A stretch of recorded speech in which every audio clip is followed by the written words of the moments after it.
This recipe is really important to me because it doesn't just represent the Korean American part of me, it's the Atlanta part of me too. And you know, lemon pepper is like a big Atlanta thing, and lemon pepper wings are great, but it's really genius. Like I found during the pandemic that if you just like roast your lemon zest like this and get it to dehydrate. It's beautiful, powdery. It's so pretty. It smells great. Yeah. But you just rub it into the black pepper, and it's a really great.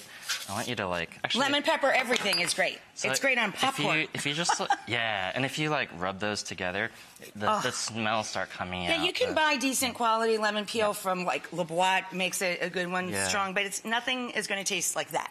And I also love this recipe because I think it teaches you that black pepper is a flavor we all just garnish with, but it actually this flavor once you taste it, it's an ingredient. It's it's a berry. It's very fruity. Preaching to the choir, baby. Yeah.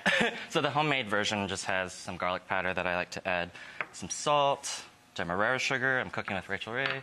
Those are so cool. I like demerara sugar because it's like it has that coarseness that you often find in lemon pepper blends. And the lemon pepper isn't just lemon and pepper; it's also sugar and savoriness and sweet. And so okay. So this is the real trick.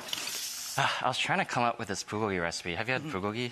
Like of course. That marinated beef usually, and it's usually very, brothy. But I found that this beef, this cut of beef that you buy at the Korean grocery store, it's super thin. Look at this. It's like and if you guys like kalbi, if you like the super thin flanking, it's like that. It's so quick cooking and so delicious. Yeah, and so if you have like a very hot griddle like this is nice and hot, and it only goes for like a few seconds. It's basically like Korean barbecue in your own house, but like... It is, and they make these cute new... I just saw them. I just ordered one, actually. They have little stovetops so you could do Korean barbecue right at the table. Oh, my God, they're so adorable! They're also really useful. We use that. Awesome. We use that all throughout the pandemic. So I lived in Georgia for a whole year to write this book with my family, and you're not just nesting with your family, you're also like nesting in the nostalgia of your family, and I think that's really beautiful. This is very hot, but... You gotta fake out over here. Yeah, no and worries. then, and this you always have a go-to, you know. Yeah, this is the best part, but when you have lemon juice and shallots going like this and sitting, it can quick pickle, and it becomes... The quick pickles are everything. It becomes a great garnish, and they become like this later, like hot pink, gorgeous. And so this is the fun part. I'm just garnishing my plate now. And this juice, this lemon juice, is like gonna marinate that steak post-grill, which is nice. Dude, it's so good. And then I like cilantro. I just like to really pile on the herbs like that. And I love jalapenos as well. You are it. And that's it.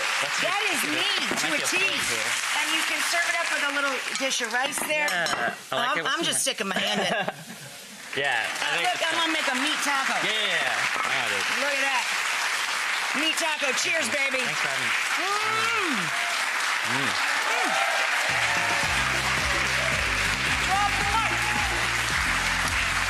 Congratulations, Clark. Everybody. Korean American food that tastes like home is available now.